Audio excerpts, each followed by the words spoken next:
Hi students. BPSC 71st BPSC PT के अब बहुत ही कम टाइम बचे हुए हैं और ये एग्ज़ाम जो आपके सामने होने वाला है उसके लिए हम मैथ्स और रीजनिंग के कुछ प्रोबेबल क्वेश्चंस आपके सामने रख रहे हैं। 15 से 20 क्वेश्चंस हैं, बट ये गारंटी है कि इन्हीं क्वेश्चंस में या इन्हीं क्वेश्चंस के टाइप पर जो ना आपको क्वेश्चंस एग्जाम में श्योर एंड शॉर्ट आएंगे। तो लास्ट मोमेंट पे इन क्वेश्चंस को रिवाइज करके जाइए, you will feel very good confidence. तो चलिए हम आपको बता दें कि कौन-कौन से क्वेश्चंस आने की संभावना है। पहला ये क्वेश्चंस आप देखो कि हमने लिखा है यहाँ पे बताया कि ये क्रिकेट है, ये हॉकी के लिए, ये फुटबॉल के लॉजिकल वेन डायग्राम में यहाँ पे पूछा जा रहा है कि कौन सी संख्या बतलाता है कि खिलाड़ियों का समूह जो तीनों खेल में है। तो दिस इज दिस वन। उसी तरह यहाँ पे देखो, इसको देखोगे कि ये जो है लिटरेट है, ये डॉक्टर्स के लिए है, ये मेल पुरुष के लिए। तो शिक्षित पुरुष जो डॉक्टर नहीं है, तो इसमें आपका एफ आंसर आ जाएगा। इस टाइप के क्वेश्चंस आने के बहुत ही चांसेस है। टीचर, एजुकेटेड एंड एम्प्लॉयड का सही वेन डायग्राम यहाँ पे ये देख सकते हो। ये हमारे जो है एजुकेटेड पर्सन्स हो जाएंगे, ये हमारे टीचर्स हो जाएंगे, ये हमारे एम्प्लॉयड हो जाएंगे जिनको नौकरी मिल चुकी है। तो इस टाइप के क्वेश्चंस वेन डायग्राम पे आने की संभावना है। दूसरा एक ये क्वेश्चन रैंकिंग का टाइप आता है कि एक आदमी आगे से 16वां पढ़ता है, पीछे से 49वां पढ़ता है, तो कुल कितने आदमी है। तो यहां देख सकते हो 16वां पढ़ता है, इसका मतलब 15 प्लस 1, पीछे से 49वां मतलब 48 प्लस 1। हमने यहाँ पे ये आपको फॉर्मूला बताया है, इससे आप देख सकते हो कि इसमें 64 आदमी होंगे। इस टाइप के क्वेश्चंस बहुत ही आसान क्वेश्चंस होते हैं और क्वेश्चंस आने के बहुत ही ज्यादा चांसेस है। देन नेक्स्ट क्वेश्चंस में आप देखोगे मैथमेटिकल ऑपरेशंस में P will be denoting this. Q denote करता है गुना, R डिनोट करता है प्लस, S डिनोट करता है माइनस। अब आपसे पूछा जाता है इसका वैल्यू बताइए। 18, Q का मतलब गुना 12, दिस इज देन P का मतलब हो गया डिवीजन, देन 4, R का मतलब हो गया प्लस 5, S का मतलब हो गया -6। और आप जानते हो कि बोर्ड मास का रूल्स आपके पास होता था मैथ्स में कि सबसे पहले हम लोग ब्रैकेट का काम करते थे, तब ऑफ का काम करते थे, तब डिवीजन का काम करते थे, तब मल्टीप्लीकेशन, तब एडिशन, देन सब्सट्रैक्शन का काम करते थे। तो यहां से देखोगे पहले ये काम होगा, तो 3 आ जाएगा, 36, 54 हो गया, 54 5 दिस, और ये इस तरह से आपके पास 53 आंसर हो जाएगा। इस टाइप के क्वेश्चंस आने के बहुत ज़्यादा चांसेस है। इस टाइप के क्वेश्चंस में कभी-कभी होता था कि प्लस को हम जो है ये गुना समझेंगे, भागा को हम माइनस समझेंगे, और इस टाइप का करके एक एक्सप्रेशंस दिया होता था कि आप इसको करके देखिए। तो इस टाइप के भी क्वेश्चंस बहुत ज़्यादा चांस है आने के। अगला क्वेश्चंस, ये डायरेक्शन सेंस वाला क्वेश्चंस जो है ना बार-बार आ रहा है। इस क्वेश्चंस में आपको इधर ईस्ट, इधर वेस्ट, नॉर्थ, साउथ है। मोहित 5 किलोमीटर दक्षिण चलता है, तो मोहित 5 किलोमीटर दक्षिण चला। देन अपने दाईं की ओर मुड़कर 3 किलोमीटर चलता है, तो 3 किलोमीटर चला। फिर दाहिने मुड़कर 5 किलोमीटर, तो 5 किलोमीटर फिर चला। और फिर पुनः बाएं मुड़ के 5 किलोमीटर। तो अब कहां पर है, तो यहां से ये जो है आपको वेस्ट की तरफ है। और कितनी दूरी पे है, दिस इज 3 + 5 8, तो ये 8 किलोमीटर पश्चिम में। इस टाइप के क्वेश्चंस भी आने के बहुत ज्यादा चांसेस है 71st बीपीएससी में। देन अब आपके पास अगला ये सवाल आ सकता है नल जल का। क्वेश्चंस होता था कि एक नल है जिसको, एक टैंक है जिसको ए नल जो है x घंटे में भर सकता है, बी नल y घंटे में, सी नल z घंटे में भर सकता है। तीनों को चला दिया जाए तो टंकी कितने देर में भरेगा। फॉर्मूला सिंपल होता था 1/1/x plus 1/y plus 1/z। आप इस फॉर्मूला को यूज करोगे तो बन जाएगा कि कितने देर में तीनों नल उसको भर देंगे। अब कभी कभी ऐसा होता है कि यहां दिया होता है कि जैसे ये देख लो कि 36 घंटे में एक नल भरता है, दूसरा 45 घंटे में, दोनों मिल जाएंगे, तो ये फॉर्मूला लगाया मैंने और ये 20 घंटा आंसर आ गया। एक ये क्वेश्चन होता था कि एक नल x घंटे में भर सकता है, दूसरा नल y घंटे में खाली कर सकता है पूरे भरे हुए टंकी को। तो दोनों एक साथ चला दे तो क्या होगा, सिंपली यहाँ पे फॉर्मूला में माइनस कर देना है, 1/1/x माइनस 1/y। जो घर निकलने वाला है उसमें 1/y कर दोगे, ये टाइम निकल जाएगा। देन एक क्वेश्चन, ये मिश्रण का क्वेश्चन होता था। ये बहुत ही एक सिंपल क्वेश्चन मैंने लिया है, बट मिश्रण के क्वेश्चन एग्जाम में आ रहे हैं। क्वेश्चन मैंने लिया कि दूध और पानी के 40 लीटर में 10% पानी है, यानी कि 36 लीटर दूध है और 4 लीटर पानी है। 10% तो यही हो गया। अब इसमें से कितना पानी मिला दिया जाए कि 20% पानी हो जाए। तो इसमें पानी हमने x मिला दिया, तो ये हो गया 4 + x। ये इसमें तो कुछ नहीं मिलाया, 36 है। तो यहाँ पे परसेंटेज 20% का मतलब है 20/100। मतलब पानी कितना है, तो पानी डिवाइडेड बाई टोटल। टोटल यहां कर दिया, इसको हल किया, पानी का मात्रा निकल गया, कितना पानी मिलाया। तो मिश्रण के भी क्वेश्चन आने के संभावना है। देन आपके पास मजदूर और दिन, अगर एक मजदूर है जो किसी काम को x दिन में कर सकता है, बी एक मजदूर है जो y दिन में, और सी एक मजदूर है जो z दिन में कर सकता है, तीनों मिल जाए तो कितना टाइम लगेगा, 1/, सेम वही फॉर्मूला जो नल और पाइप के लिए फॉर्मूला था। अब यहाँ पे मजदूर और मजदूरी की बात होती है, ठीक है। अब यहाँ देखो, ए एक आदमी है जिसने किसी काम को 2 दिन में कर सकता है, बी एक मजदूर है जो उसी काम को 6 दिन में कर सकता है। मान लीजिए अब ये दोनों मिलकर काम करना शुरू करते हैं, काम खत्म होने के बाद इनको कुछ पैसा दिया जाता है। जो पैसा दिया जाता है वो पैसा कैसे बटेगा? जाहिर सी बात है कि ए के इफिशियंसी ज्यादा है तो वो ज्यादा काम करता होगा, क्योंकि 2 दिन में कर रहा है तो उसको ज्यादा पैसा मिलना चाहिए। तो हम लोग क्या करते हैं, सिंपल फॉर्मूला रखो, ये पैसा पी है, इसको डिवाइड कर दो इन दोनों से, कितने दिन में दोनों कर सकते थे, दिस प्लस दिस। अब पैसा ज्यादा किसको मिलना चाहिए, ए को मिलना चाहिए, तो हम क्या करेंगे, वहां पे इससे नहीं गुना करके इससे गुना करेंगे, क्योंकि ये गुना करेंगे तभी ज्यादा आएगा पैसा। ये नंबर एक कांस्टेंट नंबर हो गया, P divided by this into, अब बी के लिए होगा तो ए का दिन गुना करेंगे और ए के लिए होगा तो बी का दिन गुना करेंगे। मतलब हम ये कहना चाह रहे हैं कि आपको ए का जो मजदूरी है वो 1/x के प्रोपोर्शनल होता है और बी का मजदूरी 1/y के प्रोपोर्शनल होता है। लेकिन आपको करना क्या है, आपको सिंपली पैसा में दोनों दिन से जोड़ के भाग दे देना है, और अगर x के लिए पूछा जाएगा तो ये दिन गुना करना, और अगर इनके लिए पूछा जाएगा तो ये दिन गुना करके आप आंसर निकाल सकते हो। देन आपके पास एक ये फॉर्मूला मैं बता रहा हूँ मैथमेटिक्स में, जनरली ए स्क्वायर माइनस बी स्क्वायर ए प्लस बी इंटू ए माइनस बी ए क्यू माइनस बी क्यू, ये फॉर्मूला होता है। इस फॉर्मूला का अप्लीकेशंस पे सवाल आ सकते हैं, जैसे ये दे दिए this minus this cube divided by ये कर दिया, अरे भाई ये क्या है, this is a cube minus b cube divided by a square plus a b plus b square, ये चीज इसको भाग दिया है तो this is equal to a minus b, यानी इसका आंसर ये हो जाएगा। सेम वे आप ये सोच सकते हो, कभी कभी इस टाइप के सवाल आ जाते हैं। क्या सवाल आता है, 3 का power x plus 8 is equal to 27 का पावर 2 प्लस एक्स। तो 27 को क्या लिख सकते हो, 3 गुना 3 गुना 3 यानी 3 का पावर 3, यहाँ पे 3 का पावर 3, पावर में पावर से गुना हो जाता है तो यहाँ पे पावर गुना हो गया। अब ये हो गया 3 का पावर x प्लस 8, 3 का पावर 2x प्लस 8, 1, यहाँ पे 3 इंटू 2x प्लस 1। अब इस ऑप्शंस में चेक कर लो, x का मान 1 पुट करते हैं तो x प्लस 9, यहाँ पे भी ये 9 हो गया, इसका मतलब x इज इक्वल टू 1 होगा। सेम उसी तरह अगर ये सवाल था, ये सवाल, तो इस सवाल के लिए भी 125 को आप क्या करना था, 5 का स्क्वायर करना था, ये 2 इसके साथ गुना हो जाएगा, तो अब ये चीज इसके बराबर हो जाएगा, दिस 2 इंटू दिस। और अब आप इसमें x का वैल्यूज रख के चेक कर लीजिए कि x का कौन सा वैल्यू इसको सेटिस्फाई करता है, आंसर निकाल लीजिए। एक लॉग के सवाल आ सकते हैं, जहां पे इस टाइप के सवाल अगर रहेंगे तो आपको ये d यहां उतर जाता है, ये b जो है नीचे भाग में आ जाता है, और यहाँ पे log a और c रह जाएगा।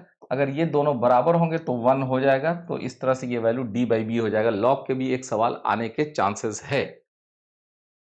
अब आइए, इस फिगर्स में पूछा जाता है कितने ट्रायंगल है, यहाँ पे 1 2 3 4 5 6 7 8, तो ये हो गया 8 मल्टीप्लाइड बाई 2 मतलब 16।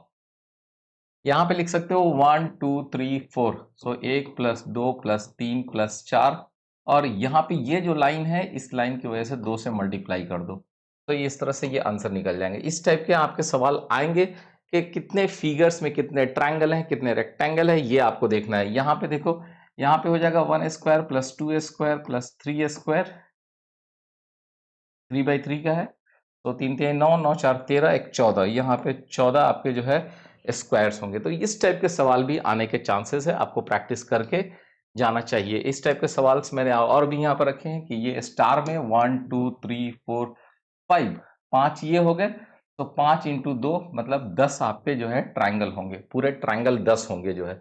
वो 10 ट्राइंगल कौन कौन से होंगे वो आप निकाल सकते हो, ये पांचों बाहर वाले हैं, फिर ये वाला ट्राइंगल होगा, फिर आपके पास ये वाला ट्राइंगल होगा, ऐसे काउंट करोगे तो ये चीज आ जाएगा 10। ठीक है, यहाँ पे देखो, इसमें आने के यहाँ पे ये जो है आपको ऐसे कर देने से ट्राइंगल की संख्या 1 प्लस 4 इज इक्वल टू 5 हो जाती है। लेकिन यहाँ पे ये लाइन जोड़ दिया तो 2 ट्राइंगल बढ़ गए, ये लाइन जोड़ दिया 2 ट्राइंगल बढ़ गए, यहाँ 2 ट्राइंगल बढ़ गए, तो 5 6 11। ओके, सो इस टाइप के सवाल आने। अब आइए कि नदी के सामने, नदी की धारा में, सो नदी की धारा अगर u चाल से चल रही है, एक शांत जल में आदमी v चाल से चल सकता है, तो ये नदी की लंबाई l है। अगर अब ये यहाँ पे आदमी ऐसे जा रहा है, धारा भी ऐसे जा रही है, तो कितना समय लगेगा, L divided by V plus U। अगर वहां से लौटेगा तो L divide by V minus U। जाकर आने में कुल समय कितना लगेगा, ये समय लगेगा L into 2V divide by V square minus U square. Formula याद रखिए, जाने और आने में समय का अंतर L into 2U divided by V minus U square. इस फॉर्मूला को यूज करके आप निकाल सकते हैं कि एक शांत जल में नाव इतने स्पीड से चल सकता था, पानी का फ्लो भी का स्पीड ये है तो कितना टाइम लगेगा। ये सारे क्वेश्चंस आप कर सकते थे। एक क्वेश्चन मैंने यहाँ पे बताने की कोशिश किया है कि शांत जल में 6 किलोमीटर प्रति घंटे की रफ्तार से एक नाव किया जा सकता है। धारा अगर 1.2 किलोमीटर प्रति घंटा से है तो गंतव्य स्थान और वापस आने में अगर समय सपोज 1 घंटा लगता है तो ये गंतव्य स्थान की दूरी कितनी है, ये एल दूरी कितना है। मैंने फॉर्मूला लगाया, time is equal to L 2v divide by this. यहाँ पे फॉर्मूलाज में रख के मैंने निकाला तो 2.88 किलोमीटर। इस टाइप के सवाल आने के चांसेस है। ना ये है परमुटेशन कॉम्बिनेशन। सपोज ये ग्रेट है, इसमें इसके अक्षरों से कितने शब्द बनाए जा सकते हैं। तो यहाँ पे देखो 1 2 3 4 5, पांचों डिफरेंट है तो 5 गुना 4 गुना 3 गुना 2 गुना 1 बराबर 120 वर्ड बनाए जा सकते हैं। 5 को 20 3 60 गुना 120। उसी तरह ये यहाँ पे आ जाओ हस्बैंड, 1 2 3 4 5 6 7, 7 है तो 7 गुना 6 गुना 5 गुना 4 गुना 3 गुना 2 गुना 1 गुना कर लो। इतने वर्ड्स बनाए जा सकते हैं, चाहे उसके मीनिंग निकले या नहीं निकले। मैथ्स ये सभी अगर डिफरेंट है तो 5 है तो 5 गुना 4 गुना 3 गुना 2 गुना 1 ऐसे किया जा सकता है। यहाँ देखो एजुकेशन में कितने हैं, 9 लेटर्स है तो इनसे मिलके हमको शब्द बनाने हैं और पूछा जा रहा है कितने बनेंगे जबकि सारे वॉवेल्स एक साथ हो। तो वॉवेल्स हमारा ए ई आई ओ यू है। बाकी बचे हुए क्या है, बाकी बचे हुए है डी है, सी है, टी है, एन है। ठीक है, सो इसको कितने तरीके से अरेंज कर सकते हो, 5 गुना 4 गुना 3 गुना 2 गुना 1। इनको कितने तरीके से अरेंज कर सकते हो, 4 गुना 3 गुना 2 गुना 1। और ये इधर रहे ये इधर रहे, इनको आपस में भी इंटरचेंज कर देंगे, 2 इसको गुना कर लीजिए, जितना आएगा इतने शब्द बनेंगे, चाहे उसके मीनिंग हो या नहीं हो। उसी तरह आपको ये आ सकता है कि 2 विद्यार्थी हैं, में 12 पेन को बांटना है जबकि कम से कम विद्यार्थी इसको 2 मिलना चाहिए। तो ए विद्यार्थी है, बी विद्यार्थी है, इसको मैंने 2 पेन दिया तो इसको 10 देंगे, इसको 3 दिया तो इसको हम 9 देंगे, इसको 4 है तो इसको 8 देंगे, इसको 5 है तो 7 देंगे। फिर उसी तरह ए और बी को देख लो, अगर इनको 6 दिया है तो इनको 6 देंगे, इनको 7 दिया है तो इनको 5 देंगे, इनको 8 दिया है तो 4 देंगे, 9 दिया है तो 3 देंगे, इनको 10 दिया है तो 2 देंगे, उसके अलावा कुछ नहीं हो सकता है। गिनती की 1 2 3 4 5 6 7 8 9, 1 2 3 4 5 6 7 8 9, तो ये 9 तरीके से दिया जा सकता है। ठीक है, 2 3 4 5 6 7 8 9 10।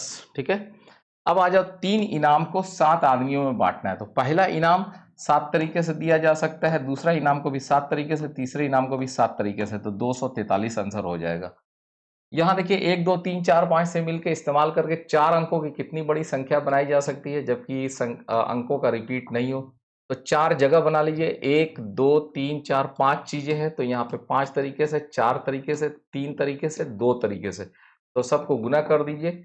तो 5 का 20, 3 60 गुना 20 120। 9 वर्ष पर एक कक्षा में प्रत्येक छात्र ने एक दूसरे को कार्ड भेजा और डाकिया ने 600 कार्ड पहुंचाया तो कक्षा में कितने बच्चे थे। तो फॉर्मूला होता है n इंटू एन माइनस 1/2। ये एक दूसरे से हाथ मिलाने का टेक्निक होता है, लेकिन यहाँ पे अगर हम कार्ड भेज रहे हैं तो वो भी मुझे कार्ड भेजेगा, इसलिए 2 से गुना कर दिए और इसकी संख्या है 600। जब इसको आप सॉल्व करोगे तो n का वैल्यू 25 निकल जाएगा। तो परमुटेशन कॉम्बिनेशन के भी एक सवाल आने के चांसेस है ना। अब यहाँ पे देखो ये वाला सवाल भी बहुत बार पूछा जाता है। इसमें इस सवाल में अगर देखोगे तो सवाल में इस टाइप का रहता है कि सवाल में ये चीज़ें कि यहाँ पे कुछ आदमी हिंदी बोलता है, कुछ आदमी इंग्लिश बोलता है, कुछ आदमी दोनों बोलता है। ठीक है, तो अब मान लीजिए कि हिंदी बोलने वाले, प्योर हिंदी बोलने वाले x, प्योर इंग्लिश बोलने वाले y और दोनों बोलने वाले z। मतलब आप अगर सोचो कि हिंदी बोलने वाले कितने हैं तो x pure Hindi plus z जो है वो हिंदी और इंग्लिश दोनों बोलते हैं। ठीक उसी तरह से इंग्लिश बोलने वालों की संख्या, सो y प्लस z वैसा है जो दोनों बोलता है। ठीक है, अब सोचो कि यहाँ पे टोटल आदमी कितने हैं, तो टोटल आदमी है x plus Y plus Z. Okay, और अगर फॉर्मूला से देखोगे तो अगर हम लोग ये लिखते हैं तो फॉर्मूला से टोटल आदमी कितना हो जाएगा, हिंदी प्लस इंग्लिश। देखो हिंदी प्लस इंग्लिश करेंगे तो x plus Y plus Z आ जाएगा, प्लस जेड 2 बार आ जाएगा, तो इसमें से एक बार इसको जेड को घटाना पड़ेगा जो बीचों बीच में रहता है। इसीलिए फॉर्मूला आता है कि n of Hindi, number of Hindi plus number of English minus number of Hindi and इसका मतलब इंटरसेक्शन, मतलब बोथ बोथ हिंदी और इंग्लिश बोलने वाले। So this is nothing but the total number of persons Hindi union English, मतलब टोटल नंबर ऑफ पर्सन जो हिंदी और English बोलते हैं। तो इस तरह से इन सवालों को सॉल्व किया जाता है और ऐसे सवाल जो है आपके क्या एग्जाम में जरूर आएंगे। ये सवाल को आप वीडियोस को थोड़ा सा पॉज करके समझ लीजिए, इस टाइप के सवाल आ सकते हैं कि एक क्लास था, क्लास में जो है 80 लड़के थे, उनमें से कुछ ऐसे थे जो कैरम खेलते थे, जो शतरंज खेलते थे, जो दोनों खेलते थे, और यहाँ पे कुछ ऐसे हैं जो कुछ नहीं खेलते थे, वो ऐसे 10% दिए हुए। तो इस पे आप सवाल को सॉल्व कर सकते हो, इस 10% को हटा देना, क्योंकि खेल यहाँ पे, बात यहाँ पे हो रही है। 80 में से 10 हटा के 72 बचेगा, 72 में ये और ये तीनों शामिल होंगे। इस तरह से ये सवाल आप सॉल्व कर पाएंगे। ये होगा हमारा टोटल, ये था 48, ये था 36 और माइनस दोनों वाले मिलके 72 हो जाएंगे। सो अब आप एक घड़ी और कैलेंडर का सवाल, घड़ी और कैलेंडर के सवाल आने के बहुत चांसेस है कि एक घड़ी में 1 बजे और 2 बजे के बीच में घड़ी और मिनट और घंटे की सुइयां कब मिलती हैं। तो आप देखो कि ये जब 1 बज रहा था तो ये एंगल कितना है, 30 डिग्री है, तो 30/11/2 से भाग दे दो, तो आपको पता चल जाएगा कि कितने मिनट बाद, 1 बजे के बाद कितने मिनट बाद जो है दोनों सुइयां आपस में मिल जाएंगी। तो हो जाएगा इतना मिनट पास्ट 1। तो ये 11/2 वाला फंडा बहुत ही आसान फंडा है, इससे आप भाग देके आंसर आसानी से निकाल सकते हैं, जहां थीटा क्या है, इनिशियल एंगल है दोनों सुइयों के बीच में। उसके बाद इसमें मिरर इमेज और वाटर इमेज भी आने की संभावना है। तो मिरर इमेज जब आने का पूछता है, पूछे घड़ी में कि 1 बज के 30 मिनट हो रहा है और पूछे उसका मिरर इमेज क्या है, तो आपको क्या करना है, सिंपली 11:60 में से इसको घटा देना है। ठीक है, 11:60 में से इसको घटा देना है, तो आपको पता चल जाएगा यहाँ पे 30 और यहाँ पे हो जाएगा 10। 10:30 हो रहा होगा मिरर इमेज, एक 30 का। उसी तरह वाटर इमेज भी पूछा जाता है, तो वाटर इमेज जब पूछा जाएगा तो उसको आपको 17:60 में से घटाना होता है, 17:60 में से, यानी कि एक 30 हो रहा है तो हमको 17:60 में से इसको घटाना चाहिए। तो यहाँ हो जाएगा 30 और यहाँ 17 में से 1 गया तो ये आपका हो जाएगा 16, यानी 4:30 वाला चीज हो जाएगा मिरर, ये वाटर इमेज के रूप में। ठीक है, 17:60 में हम लोग क्या करते हैं, 1:30 घटा देते हैं।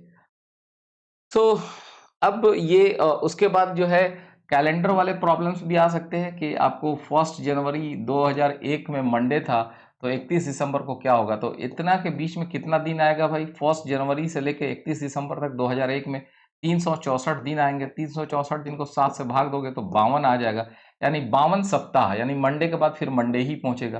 तो इस टाइप के भी क्वेश्चंस कैलेंडर वाले और घड़ी वाले आ सकते हैं। इसके लिए मैंने एक अलग से वीडियोस भी बनाया था, वो वीडियोस अपलोडेड है, आप चाहे तो उस वीडियोस को भी जाकर देख सकते हो।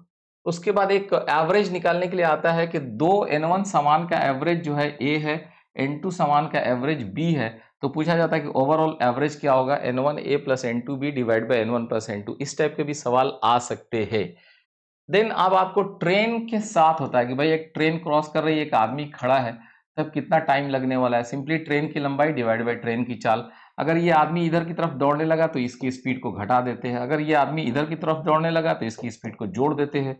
उसी तरह जो है जब एक ट्रेन है, एक पुल से पार करना है तो लंबाई प्लस हो जाती है। अगर दो ट्रेनें हैं आपस में ऐसे आ रही हैं तो दोनों की लंबाई जोड़ देंगे, दोनों का स्पीड भी जोड़ देंगे। लेकिन अगर ये ट्रेनें ऐसे जा रही हैं तो दोनों की लंबाई जोड़ देंगे और यहाँ पे स्पीड जो है ये V2 वाला स्पीड घटा देंगे, तो ये ट्रेन उसको कितने देर में क्रॉस करेगी, ये फॉर्मूला सामने है। उसके बाद एक ये क्वेश्चंस बार बार आता है, 1 + 2 + 3 up to n is equal to n into N plus 1/2, ये फॉर्मूला होता है। अब इस सवाल में यहाँ पे ये देखोगे 10 बार जोड़ना है उसको, एक बार n बराबर 1 रख के जोड़ना है, 2 रख के यहाँ पे ऐसे करते करते 10 बार। तो यहाँ पे ये जो हाफ है ना वो 10 बार रिपीट हुआ है, यानी कि हाफ 10 बार, मतलब ये 5 हो गया। और यहाँ इसको जोड़ लीजिए, फिर ये फॉर्मूला से आंसर आ जाएगा। इस टाइप के सवाल आ सकते हैं। देन आपके पास ये कोडिंग डिकोडिंग के भी सवाल आ सकते हैं। कोडिंग डिकोडिंग का सवाल जैसे ही आए ना, वहां पे तुरंत क्या करो कि A B C D E ऐसे करके करके पूरा लिख दो, जेड तक लिख दो और नंबरिंग कर दो 1 2 3 4 5 ऐसे करके जेड 26 तक कर दो। और फिर ट्राई करो, जो है सोचने की कोशिश करोगे तो सवाल आसानी से समझ में आ जाएगा। जैसे मान लो कि मैं ये सवाल बता रहा हूँ, यहाँ देखो ए है, यहाँ पे जेड है, इसको देखोगे जोड़ोगे ना 1 ये 26 27 आ जाएगा। उसी तरह ये पी है और ये के है, इनको भी नंबरिंग जोड़ोगे तो 27 आ जाएगा। जैसे अगर 1 2 3 वहां पे रखे थे, तो अगर इस पैटर्न पे देखोगे ना तो यहाँ से ये आंसर हो जाएगा। तो बहुत सारे, जैसे इस कोड में देखिए, सी की जगह पे क्या है 15 है, ओ की जगह पे क्या है 16 है, डी की जगह पे 19 है, ई की जगह पे 91 है। सो आप बस इसी को फॉलो कीजिए, इसको फॉलो कीजिएगा, आपको पता चल जाएगा कि भाई SPOTE को कैसे लिखना है। तो ई की जगह पे कितना है 91, तो ई की जगह पे 91 यहाँ है, 91 यहाँ है, 91 यहाँ है। अब यहाँ पे एस की जगह पे यहाँ 18 है, यहाँ 18 यानी कि यहाँ पे है। तो आप देखो इन दोनों में अगर आप देखते हो, यहाँ पे ये क्या है भाई, ये 22 मैच कर गया, ये 76 है। 76 किसके लिए आ रहा है, यहाँ पे टी की जगह पे देखो, टी की जगह पे क्या 76, ओके, तो दिस इज 76, इसका मतलब ये आंसर है। तो इस टाइप के क्वेश्चंस आएंगे। जैसे ये रेशनल को अगर ऐसे लिखा जा सकता है, तो ट्राइबल को कैसे लिखा जा सकता है, ब्रेन को इस तरह से लिखा जा सकता है, टीयर को इस तरह लिखा जाता है, रेंट को कैसे लिखा जा सकता है। तो आप देखो यहाँ पे जो है ये आर है, आर की जगह पे क्या है दिस, इसका मतलब कि ये तो हो सकता है। अब जस्ट उसके बाद आइए, यहाँ पे है ई मतलब ई यहाँ पर है, और ई को हम लोगों ने क्या लिखा प्लस, तो ई के लिए प्लस कहाँ पे, यहाँ पे, इसका मतलब आंसर सी हो गया जो है। तो इस टाइप के क्वेश्चंस, कोडिंग डिकोडिंग के क्वेश्चंस आने के बहुत चांसेस है, इसलिए मैंने यहाँ पे कुछ लिखा है। इस कोडिंग डिकोडिंग में भी आप देख सकते हो कि के के बाद पी कितने देर बाद आता है, पी के बाद यू कितने समथिंग, हमको लगता है 5 ऐड हो रहा है। तो बी के बाद जी, जी के बाद आपका एल, एल के बाद क्या आएगा, 5 5 का डिफरेंस आ रहा है, इसमें +5 करने से आ रहा है, इसमें +5। तो ये आपको क्या करना पड़ेगा, ABCD लिख देना पड़ेगा, नंबरिंग 1 2 3 लिख देना पड़ेगा, और नंबर्स यहाँ पे रख के चेक करेंगे तो आपको पता चल जाएगा कि यहाँ के बाद आर के बाद जो है 5 जोड़ने पे हमें ये वाला चीज आएगा। तो ये आंसर हो सकते हैं। तो इस टाइप के कोडिंग डिकोडिंग के भी सवाल आ सकते हैं। नेक्स्ट आपके पास जो है, अब ये मिसिंग नंबर वाला कंसेप्ट वाला, अब इसमें आपको जो है ऐसे सवाल कई आने के चांसेस है। जैसे ये देख लो 1 है, तो यहाँ पे क्या है, दिस इज 1 का स्क्वायर प्लस 1, ये 2 है तो ये क्या है 2 स्क्वायर प्लस 1, यहाँ पे ये क्या हो जाएगा 5 स्क्वायर प्लस 1 यानी कि 26 हो जाएगा, और यहाँ पे क्या हो जाएगा 26 का स्क्वायर प्लस 1, ये सही है, मतलब 26 आंसर है। बट इन सब में आपको मैंने प्रैक्टिस के लिए बहुत सारे सवाल यहाँ दिखाए हैं, लेकिन मुझे इस टाइप के सवाल पर बहुत ही भरोसा है कि इस टाइप के सवाल आने चाहिए। ये सवाल मैं इस बार एक बार फिर से आपको यहाँ दिखा देता हूँ कि इस सवाल को आने क्यों चाहिए। इस सवाल पे मुझे बहुत ही यकीन है कि इस टाइप का सवाल आ सकता है। क्या करना है आपको, ये डिफरेंस देखो, ये डिफरेंस 7, ये डिफरेंस कितना है भाई 19, ये डिफरेंस कितना है 37, ये डिफरेंस कितना है भाई 61, ठीक है। ये डिफरेंस कितना है मुझे नहीं पता है। ये डिफरेंस कितना है 12, ये डिफरेंस कितना है भाई 18, ये डिफरेंस कितना है भाई 24। अरे ये लग रहा है देखो 12 6 18, 18 6 24, इसका मतलब कि अगला डिफरेंस यहाँ पे 30 होना चाहिए था, ठीक है। ये क्योंकि यहाँ देखो यहाँ पे 6 हो जाएगा, यहाँ पे भी 6 हो जाएगा, यहाँ पे भी 6 हो जाएगा, ओके यहाँ पे 30 होना चाहिए था। अगर यहाँ पे 30 है, यहाँ 61 है, तो यहाँ 91 होना चाहिए।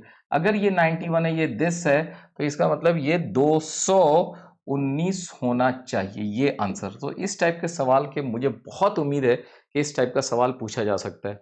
तो मैंने यहाँ पे आपके सामने ये सब सवाल रख दिए हैं कि आप कुछ प्रैक्टिस कर लो, देख लो कि कैसे ये सवाल बन सकते थे। लास्टली मैं आपको बोलूँगा कि बस अब ये आपका एक लास्ट मिनट रिवीजन अटेम्प्ट्स था, जिसमें मैंने कोशिश किया कि आपको बता सकूं कि कैसे जो है बीपीएससी में कौन-कौन से टॉपिक से सवाल पूछे जा रहे थे। इससे चांसेस है कि आपको लगभग अगर 10 सवाल आते हैं तो मेरे बताए हुए इनसे आपको एटलीस्ट 5 सवाल तो ज़रूर ही होंगे। आप ट्राई कर लेना, देख लो एक बार, थोड़ा-सा 10 मिनट का टाइम, 20 मिनट का टाइम देके इस वीडियोज़ को देख लो, अच्छा रहेगा, 1-2 बार देख लो। दूसरा एक ब्लड रिलेशंस वाले भी क्वेश्चंस आते थे कि ये इनका भाई है, उनकी बहन है, इस टाइप के, उसके भी एक सवाल आते हैं। सो गो एंड वी होप कि आप अच्छा करके आएंगे। Best of luck for your exams. Thank you दोस्तों।